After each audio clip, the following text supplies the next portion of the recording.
लघु उत्तरी प्रश्न। पहला प्रश्न, शिशु ने माँ से पहला प्रश्न क्या किया? शिशु ने माँ से पहला प्रश्न ये किया कि विवाह उत्सव के बाद क्या होगा। दूसरा प्रश्न, शिशु की माँ ने उसके पुत्रों की कल्पना किस रूप में की है?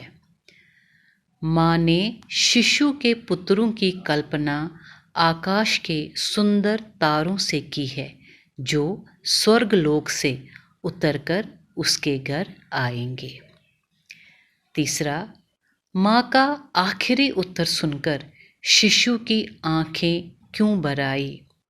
शिशु अपनी माँ को बहुत प्यार करता था।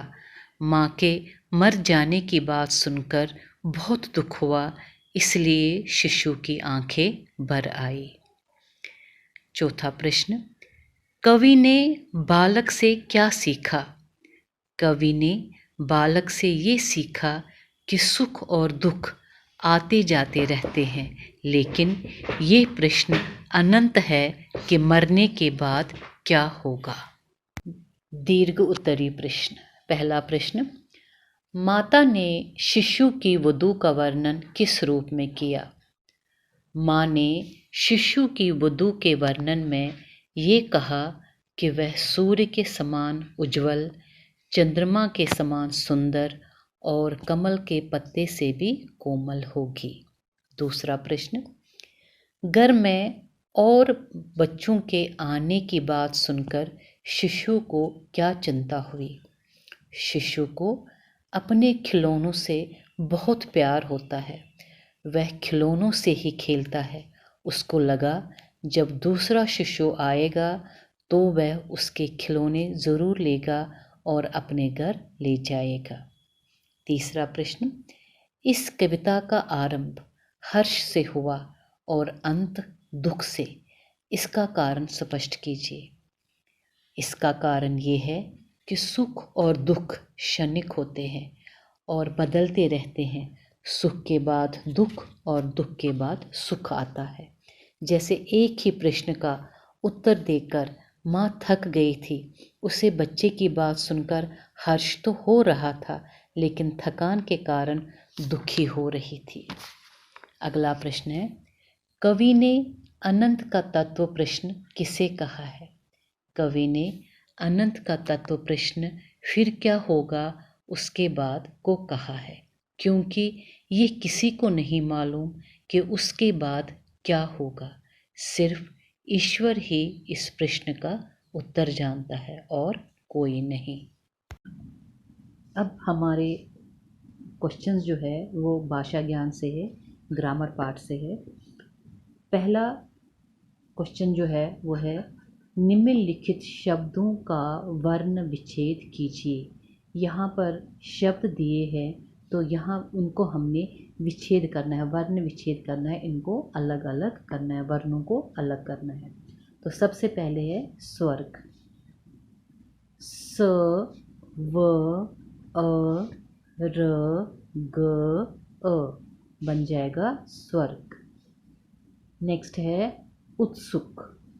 उ त स उ क अ बन गया उत्सुक।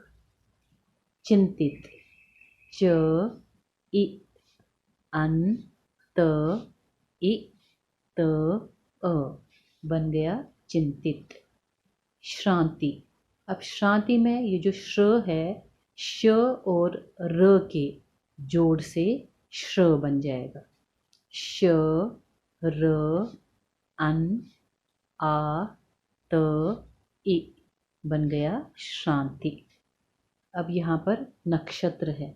नक्षत्र में जो श से क्षत्री है, ये क और श के मेल से श से क्षत्री बन जाएगा, और जो त्र है वो त और र के मेल से त्र बन जाएगा। न अ क श अ त र अ नक्षत्र। अगली एक्सरसाइज है, कविता के आधार पर लिखिए। किससे उज्जवल? रवि से उज्ज्वल। किससे सुंदर, शशि से सुंदर। किससे कोमलतर, नव किसलय दल से कोमलतर। कौन मनोहर, नभ के नक्षत्र मनोहर। क्या गंभीर, मुख आकृति गंभीर। अगली एक्सरसाइज शुरू करने से पहले विशेषण के बारे में जानना ज़रूरी है। तो बच्चों, संज्ञा अथवा सर्वनाम की विशेषता बताने वाले शब्द जो है वो विशेषण कहलाते हैं। तो विशेषणों का प्रयोग 3 अवस्थाओं में किया जाता है। पहली अवस्था जो है मूल अवस्था, जिसको इंग्लिश में पॉजिटिव डिग्री कहते हैं। किसी एक वस्तु, प्राणी या स्थान की विशेषता बताने वाले विशेषण को मूल अवस्था कहते हैं। जैसे काजल अच्छी लड़की है। दूसरा जो है उत्तर अवस्था। उत्तर अवस्था कंपैरेटिव डिग्री, जिस विशेषण का उपयोग 2 वस्तु, व्यक्ति या स्थान की विशेषता की तुलना करने के लिए किया जाता है, उसे उत्तर अवस्था कहते हैं। जैसे काजल युक्ता से अच्छी लड़की है।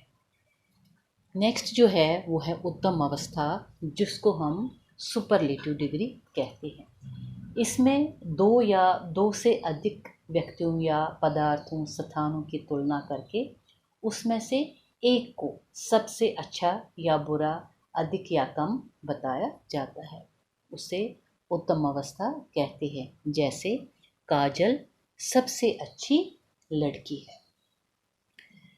तो उदाहरण के लिए मैं आपको यहाँ पर समझाती हूँ। जैसे पहले हम ले लेंगे यहाँ पर मूल अवस्था, दूसरा है उत्तर अवस्था और तीसरी है उत्तम अवस्था। मूल अवस्था में अच्छा आता है, उत्तर अवस्था में ज़्यादा अच्छा आता है और उत्तम अवस्था में सबसे अच्छा आता है। जैसे कठोर, कठोरतर, कठोरतम। महान, महानतर, महानतम। श्रेष्ठ, श्रेष्ठतर, श्रेष्ठतम। तो कुछ विशेषण शब्दों में उत्तर अवस्था के लिए अधिक और उत्तम अवस्था के लिए सबसे अधिक जैसे शब्दों का प्रयोग किया जाता है। जैसे मोटा, अधिक मोटा, सबसे मोटा। तो ठीक है बच्चों, उम्मीद है आपको समझ में आया होगा। तो चलिए अब एक्सरसाइज शुरू करते हैं। कुछ वस्तुएं अच्छी होती है, कुछ ज़्यादा अच्छी और कुछ सबसे अच्छी।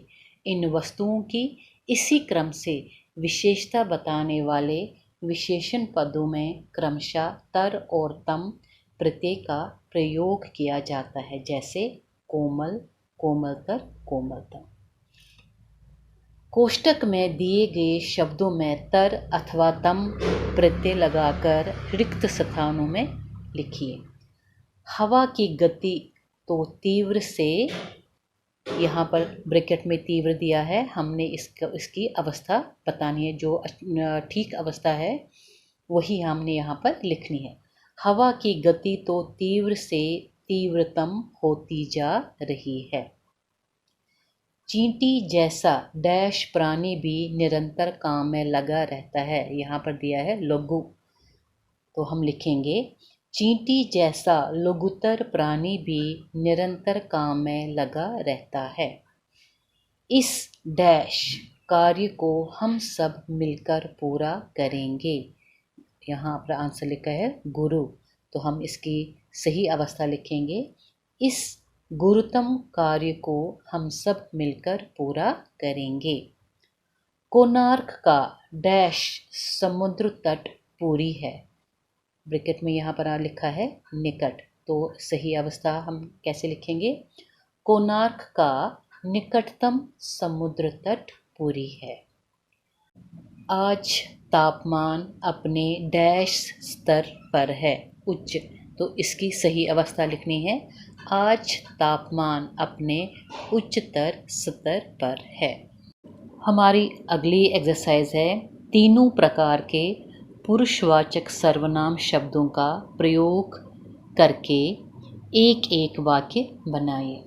तो बच्चों, किसी भी बातचीत में 3 प्रकार के पुरुष आते हैं। पहला है उत्तम पुरुष जिसको हम फर्स्ट पर्सन कहते हैं, बोलने वाला जो होता है, जो वक्ता होता है, और दूसरा मध्यम पुरुष जो सुनने वाला होता है, जिसको हम श्रोता भी कहते हैं, और तीसरा अन्य पुरुष जिसके बारे में कहा जाए। उत्तम पुरुष वाचक सर्वनाम वाक्य बनाना है। आप कोई भी, आप खुद से भी वाक्य बना सकते हो। मैं वहाँ जाऊँगा। मध्यम पुरुषवाचक सर्वनाम आप क्या खाएंगे। अन्य पुरुषवाचक सर्वनाम वह पढ़ रहा है।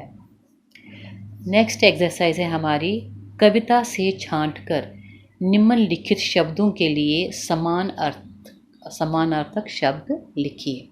ये आपने कविता से ही लिखना है, कोई आप दूसरा इसमें शब्द नहीं लिख सकते, बल्कि जो शब्द कविता में लिखे हैं आपने उनका ही प्रयोग करना है। जैसे चंद्रमा, शशि, सूर्य, रवि, मुस्कान, सिमित, गगन, नभ, नया, नव, बच्चा, शिशु, गृह, घर, जननी, माँ, चक्षु, लोचन, वृद्धा, बूढ़ी, आनन, मुख, दुल्हन, वधू। तो बच्चों, ये आपका पाठ जो है लेसन नंबर 14 ये आपका कंप्लीट हो गया। तो इसके क्वेश्चन आंसर कॉपी पे साफ साफ लिख लेना, शब्द अर्थ भी लिख लेना। बाकी ये जो बुक एक्सरसाइज है वो भी आप अपनी बुक पर नीटली लिख लेना। ओके बेटा, हैव अ गुड डे।